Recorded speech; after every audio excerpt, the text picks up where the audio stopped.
नमस्कार, मी किरण Palkar. Crime diary news चॅनलमध्ये आपले स्वागत आहे. पाहूयात आजच्या ताज्या बातम्या. शहापूरमध्ये घरफोडी, सोन्याचे दागिने व रोख रक्कम लंपास.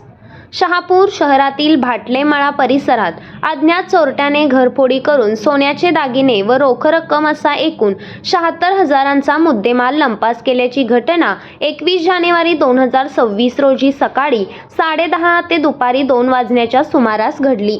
याबाबत मिळालेल्या माहितीनुसार मीरा सुनील माने, वय प्रौढ, व्यवसाय CNC ऑपरेटर, राहणार भाटलेमाळा शहापूर या आपल्या राहत्या घरी नसताना अज्ञात चोरट्याने लबाडीच्या इराद्याने घरात प्रवेश करून सोन्याच्या 2 वाट्या अंदाजे 15 ग्रॅम किंमत 70,000 तसेच रोख रक्कम 6,000 रुपये चोरून नेले. घटनेची माहिती मिळताच फिर्यादी मीरा माने यांनी तात्काळ शहापूर पोलीस ठाण्यात तक्रार दाखल केली.